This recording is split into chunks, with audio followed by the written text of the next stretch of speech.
Hello everyone, month end gabay tayo. Check natin yung energies ninyo mula sa araw na to hanggang sa katapusan ng month.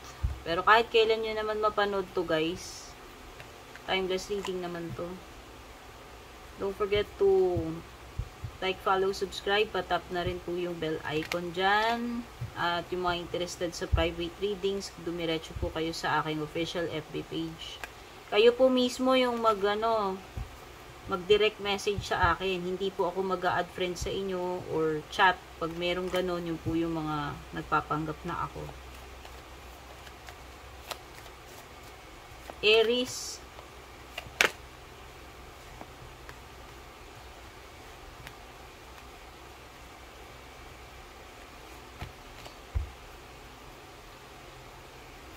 Pwedeng may fire signs or earth signs dito sa situation mo.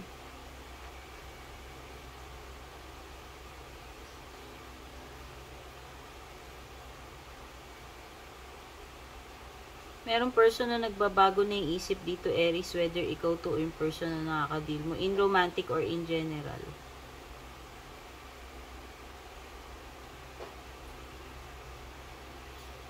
You are willing to take risk or this person is willing to take risk.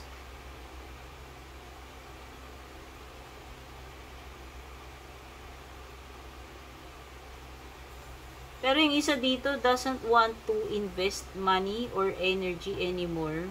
Pwede yung isa is willing pa.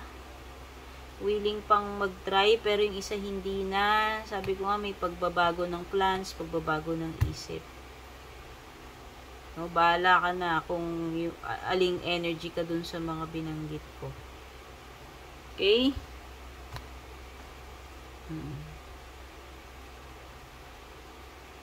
Meron ditong provider, pero hindi niya kaya lahat. Especially sa financial, di naman niya kayang saluhin lahat. Kaya as much as gusto niyang tumulong, maaaring hindi kaya lahat ng powers niya or pwedeng hindi siya ganun ka enough yung financial. Okay? Gemini, gabay mo for the month end mula sa araw na to hanggang katapusan ng buwan. Panoorin mo na lang yung intro kung interesado ka sa private reading mo. Pwedeng energy mo yung nasasagap ng cards, energy ng person na nakaka-deal mo. May water sign, may Taurus.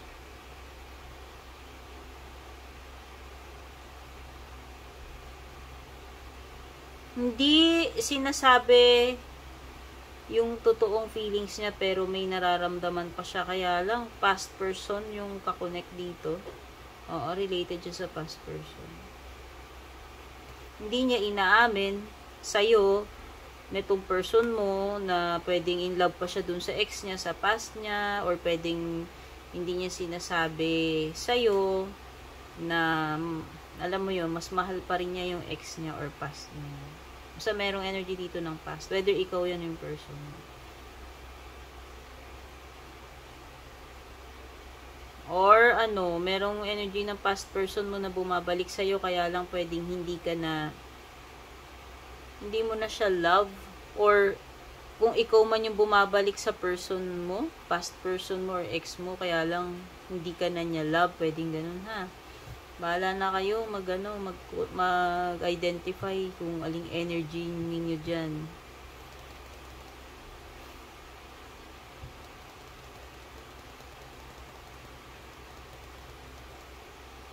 Meron pa ring person dito na hindi pa rin natututo ng leksyon, binabalik-balikan pa rin yung past. As if parang walang natutunan sa past mistakes. Someone here is pwedeng you are not on the same page dito sa kakonect mo. Magkaiba kayo ng iniisip or nararamdaman or gusto mangyari. Meron ditong isa gusto niya nang mag-settle down pero yung isa ayaw pang magpakasal. Okay?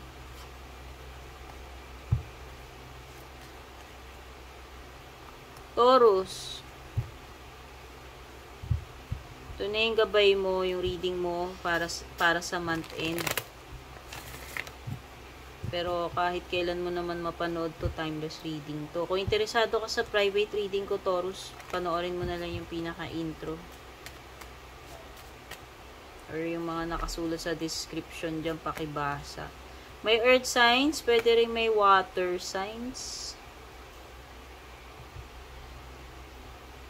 Oh.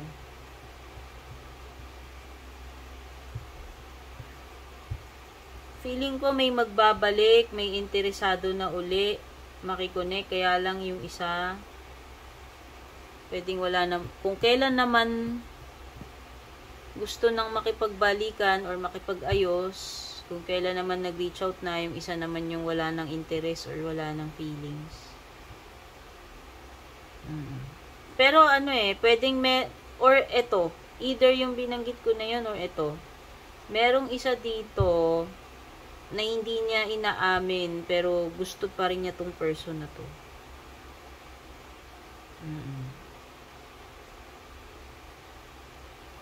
O, dati inayawan na or umalis na.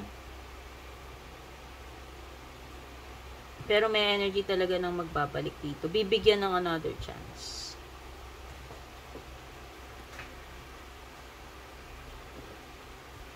Okay. Cancer. Ito na yung gabay mo, reading mo para sa month end. Kung interesado ka sa private reading ko, paki-check na lang yung mga nakasulat sa description or panoorin mo yung pinaka-umpisa, yung intro. Pero kahit kailan mo ito mapanood, Cancer, timeless reading naman to. Okay, pwede may water sign dito kapareho mo, pwede ring may earth.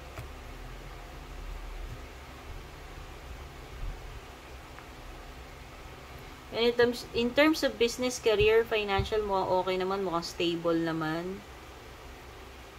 But in terms of love life, this person, paasa siya, paasa energy. And it would be unwise to rely on this person kasi hindi siya stable.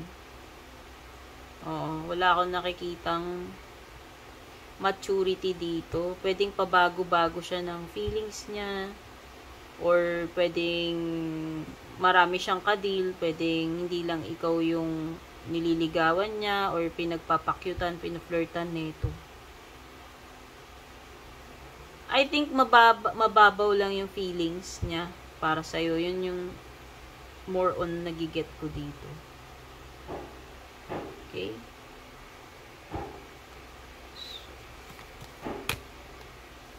Leo. Ito na yung gabay mo para sa month end mula sa araw na to hanggang sa katapusan. Pero kahit kailan mo ito mapanood, timeless reading to Leo as long as nakarating sa'yo. Interesado ka sa private reading ko, paki-check na lang yung mga nakasulat sa description or panoorin mo yung pinaka-umpisa ng video. Pwedeng may fire signs, yes, Aries, Leo, Sagittarius, or Virgo.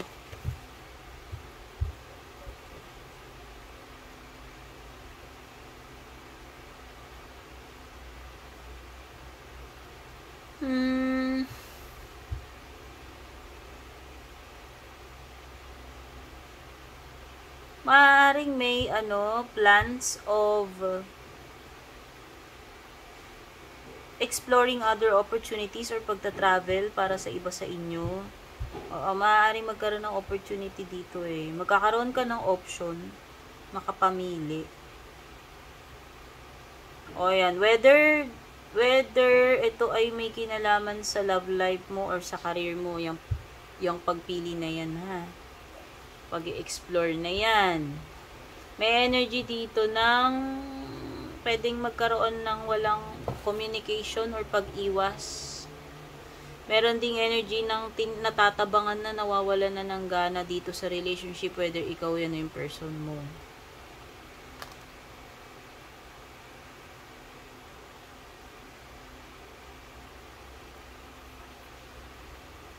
Para sa mga naghahanap ng closure, mukhang hindi ka pa makakakuha ng answer or closure dito sa situation mo. Okay?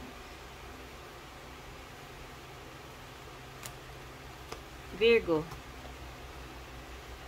Ito na yung reading mo or gabay mo para sa month end mula sa araw na to hanggang katapusan. Pero kahit kailan mo naman mapanood tong reading ko, timeless lahat nung nandito.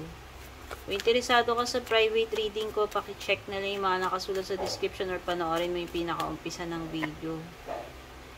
Pinaka-unahan. Pwedeng may water signs dito, pero pwede ring may Aquarius.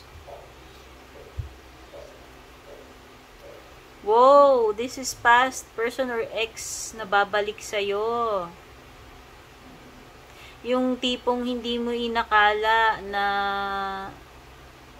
susulpot pa tong person na to, yung hindi mo inakala na may pag-asa pang maayos yung relationship niyo, pero yes, mukhang meron. O, may pagbabalik.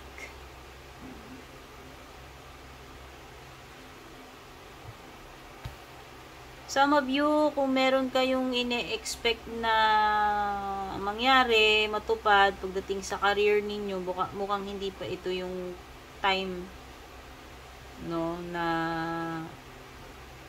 ma-achieve mo yung goal mo na yan. Pero huwag ka mawala ng pag-asa. Ibig lang sabihin yan, maaaring hindi mo makuha yung mga results na gusto mo sa ngayon in terms of career, sa kabuhayan mo, pero hindi ibig sabihin nun na hanggang doon na lang yun, wala ng pag-asa. Okay? Actually, marami kang pwedeng i-explore na possibilities with the Seven of Cups, no? Maaaring may mga iba pang opportunities na darating sa'yo in career or in love life. So, hindi mo kailangan doom and gloom, Virgo. Yun lang yan. Ayan, no? May magre-reach out sa'yo dito. It could be an offer in romantic or career. Okay?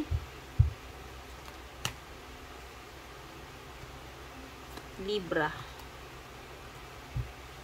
Ito na yung reading mo para sa month end. Pero kahit kailan mo mapanood dito, this is a timeless reading at lahat ng mga readings ko naman dito ay timeless. Yung mga interesado sa private reading ko, paki-check na lang yung mga nakasulat sa description or pakipanood yung pinaka-unahan ng video. May may air signs dito, Gemini, Libra, Aquarius na maaaring kapareho mo Libra, meron ding Virgo energy, tsaka Earth. May person dito, Libra, na stuck sa'yo. Oo, pagiging stuck, whether ikaw tong na-stuck dito sa past or yung person na yan yung na-stuck sa'yo.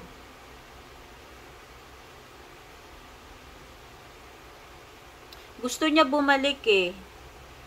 Maaaring matagal kayong walang communication, maaaring nawala tong person na to, umalis, nanahimik ng matagal. Pero this time gusto niya nang bumalik sa'yo. So, ibig sabihin, hindi ka niya makalimutan. That's why magbabalik tong person na to. Pero pwedeng hindi niya, nahihiya siya. Nahihiya pa to. Pwedeng nagpapalakas pa ng loob or tsumitsempo kung paano siya babalik sa'yo.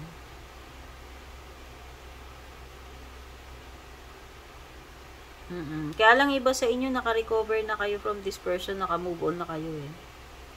Pero siya siguro yung walang peace of mind. Kinikrave ka pa rin niya ngayon. Gusto ka pa rin niya ngayon. Para kasing ikaw yung liwanag sa buhay nitong person na to, Libra. Siguro, sa lahat ng nakilala niya, ikaw lang yung pinaka naging mabuti sa kanya. Kaya lang meron ditong person na iniisip niya baka baliwalain mo lang siya kung mag-effort siya sa'yo. So, may mga pwedeng nai-intimidate siya or yun, hindi ko alam kung guilt ba yan o whatever, pero tatakot siyang ma-reject. Of course. Okay. So, yung iba sa inyo dito, in terms naman ng daily life, career ninyo, trabaho, pwedeng yung iba dito overworked. Oo. So, kailangan mo ring magpahinga, Libra. No? Tignan mo rin yung health mo. Yung iyong, yung well-being, yung iyong mental health. Hindi lang naman yung katawan, no? Minsan yung pag-iisip natin, napapagod din. Kailangan mo ng pahinga. So, meron yung iba dito, may period ng, contemplation.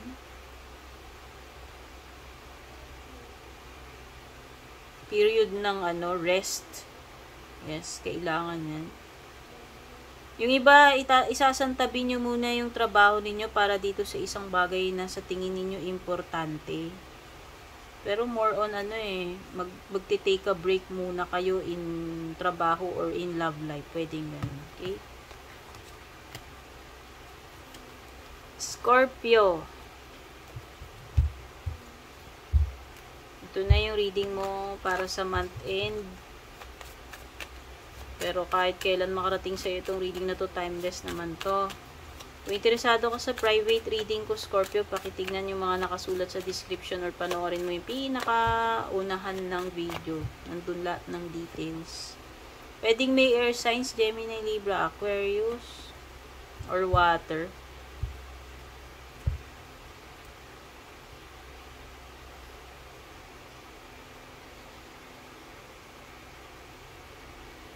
Pwedeng may travel kayo related sa o pwedeng date ito, meet up, yung iba naman pwedeng may travel pagdating sa work. Nakakakita rin ako ng offer dito, whether in business to or career or in romantic.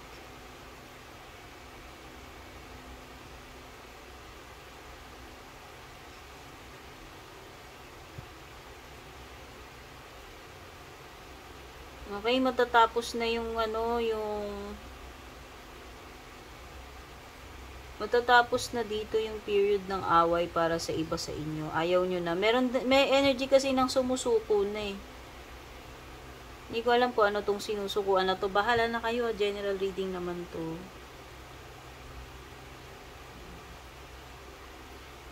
Meron dito ayaw niya nang balikan pa or ayaw niya nang maulit or bumalik dito sa ganitong situation. Base dito sa judgment. Ayaw niya na. Sick and tired or pwedeng trauma na sa kanya yan. May energy ng umiiwas na eh. Lumalayo na lang para wala ng gulo. Kasi, pwede kasing yung isa ayaw niya na, pero isa gusto niya pa. Pwede yung isa nanggugulo pa rin, nangungulit pa rin, sumusunod pa rin, pero isa lumalayo na talaga.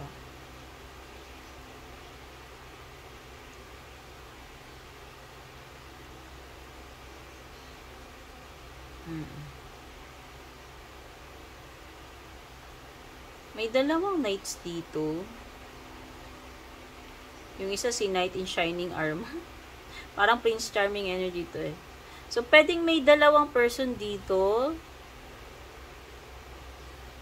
Na connected sa'yo or nagkakagusto sa'yo or ewan ko kung anong, basta may something dito, dalawa eh. So, pwedeng may competition. Mas, yung isa, mas soft, mas romantic, mas sweet. Yung isa naman very aggressive, very direct. Prangka masyado.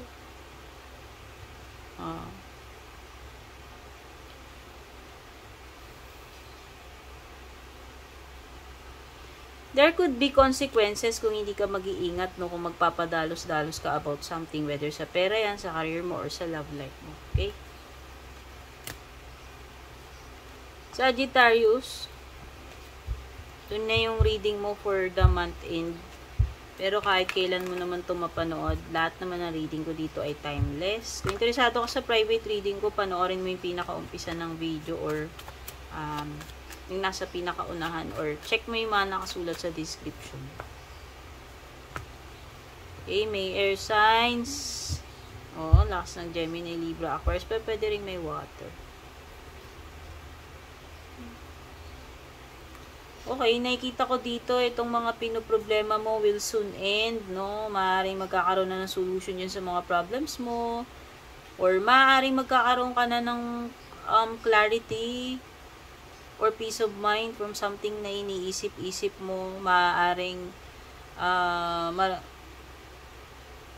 makiklear yung bagay na yun kung ino-overthink mo yun. Basta, this is parang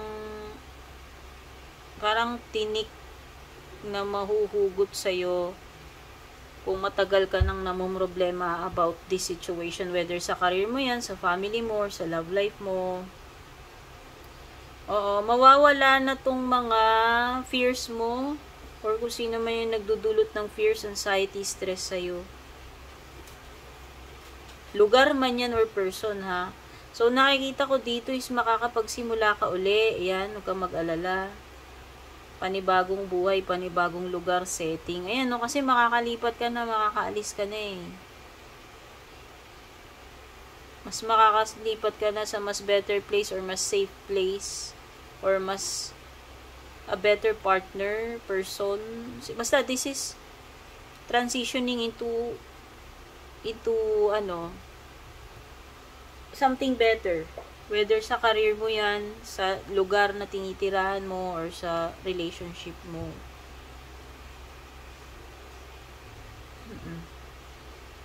Okay? Ayan, no? Finally, moving forward.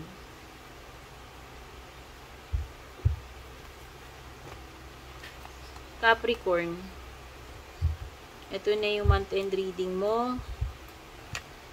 Mula sa araw na to hanggang sa katapusan. Pero kahit kailan ito makarating sa'yo, lahat ng readings ko dito ay timeless.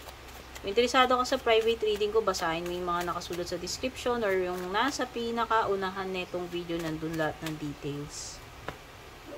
May Tower card. Uy, tatlong major cards. Sa bottom mo may fire sign. Wow! Isang major na pangyayari ito sa buhay mo. As in, major big deal, Capricorn. Imagine mo na lang, may shake up dito, tapos may awakening or wake up call, tapos andito yung something na mag-e-end and then mapapalitan ng bago with the Death card. O, maaaring yun, may pagtatapos dito. This is a chapter na mag-e-end sa buhay mo, and this is a major na pangyayari or pagbabago sa buhay mo. Major talaga kasi itong dalawang card na to, major transformation, Tower, Death card.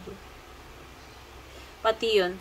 Overall pati yung siguro, hindi ko alam kung spiritual awakening ba to, or basta meron kang something dito na para kang ipinanganak uli with the Judgment card and Death card. Kasi merong parang Phoenix, Death, Rebirth kind of energy. Wherein totally marireplace ng something new. What's no longer for your highest good, yun yung isi-shake up ni Tower, yun yung titibagin niya.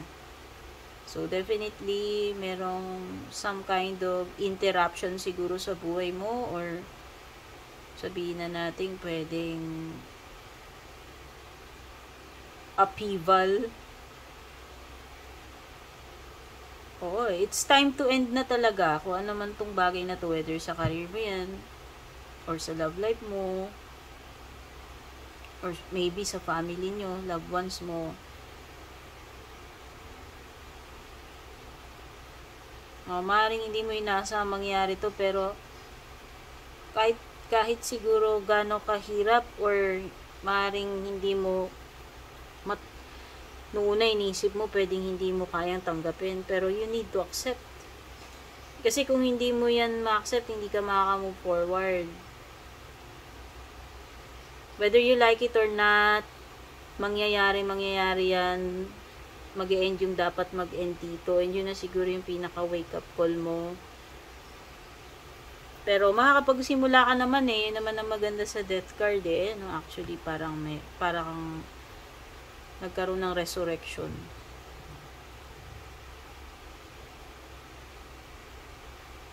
Some of you, pwedeng hindi matuloy itong travel na to, kung ano man ito.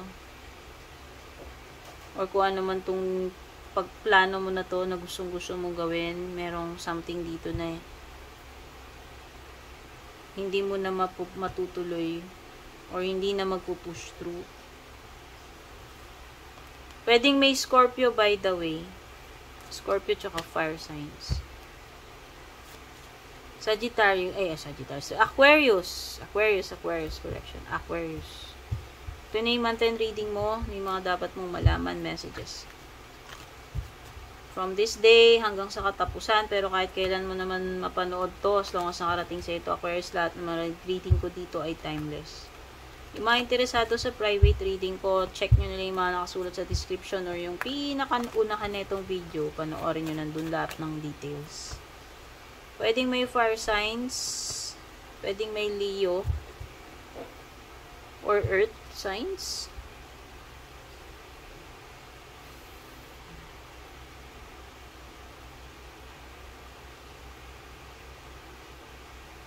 Okay, new opportunities pagdating sa business or career, nakikita ko rin na magiging successful yung gagawin mo.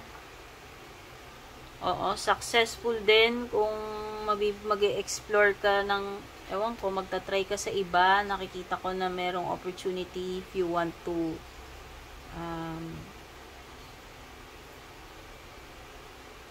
change careers or move to another company. Yun naman yun, yung kung naghahanap ka ng ng opportunity sa ibang lugar, yan. Most likely, nakikita ko na makakahanap ka ng malilipatan mo doon or magiging successful tong pinaplano mo, ano man yan. Ayun, no, nakikita ko makakapag-adjust ka doon, may mamimit kang mga bagong tao, may mga matututunan ka doon, there is opportunity to earn more money, better salary, tsaka nakikita ko magkakaroon ka rin ng mga friends or new learnings, experiences doon sa susunod na i-explore mo. Oo. Actually, may achievement sa'yo with the 6 of Wands eh.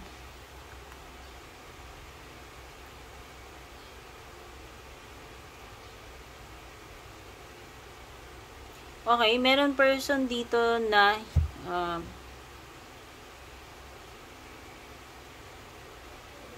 hindi makakatiis. Oo. Hindi makakatiis. Pwedeng sa temptation niya na or kung ano may pinag-uusapan dyan. No? Sa love life, ganon. Meron ditong person na hindi na makakatiis. Pwedeng bibigay na siya any moment. Or bumigay na, hindi ko alam. Oo, yung iba dito pwedeng bumigay sa third party sa temptation. Ayan.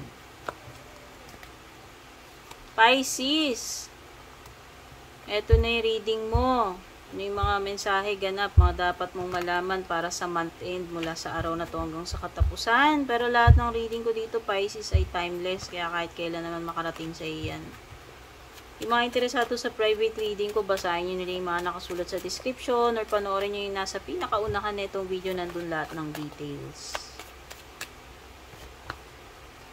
The Lovers, Gemini energy, Leo energy, meron din Gemini, Libra, Aquarius, or Earth. So, lahat nandito na halos. So, sa far sign, isa lang si Leo pwedeng nandito. Sa air, pwedeng si Gemini, Libra, or Aquarius. Ouch!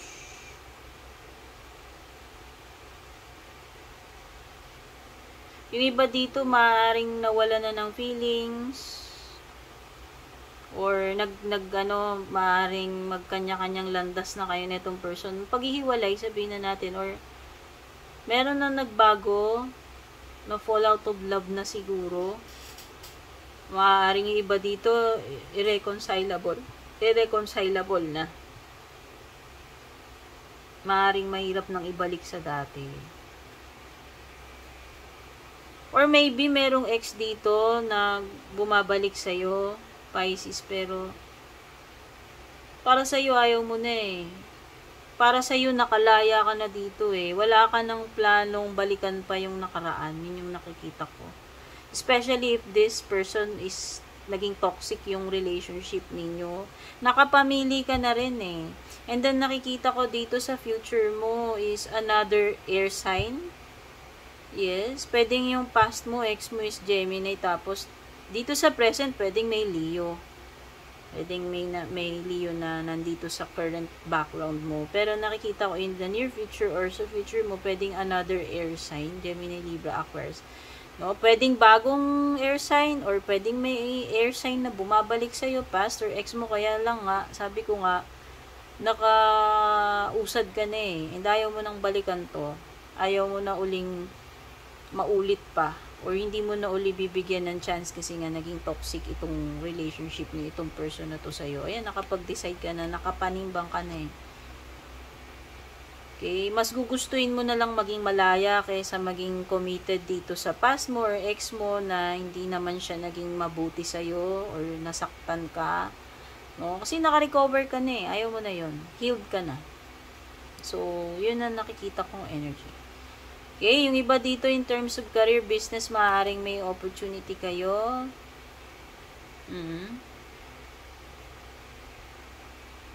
Or yung iba, kung ayaw nyo dyan sa company ninyo, yung iba pwede magre-resign na, maghahanap na lang ng ibang papasukan, na applyan.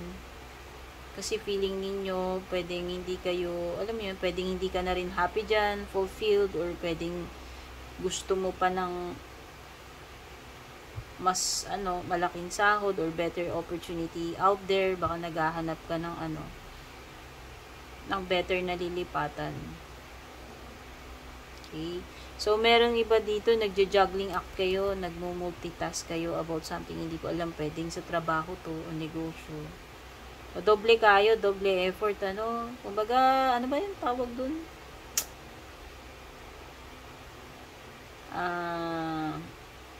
Nakalimutan ko yung term eh, basta.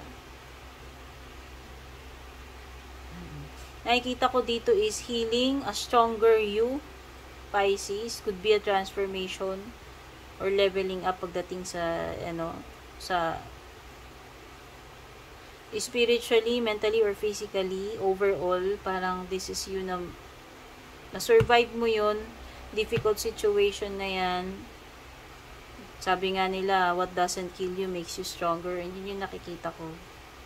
You are now a better, stronger person dahil dito sa past experience mo na to. Okay?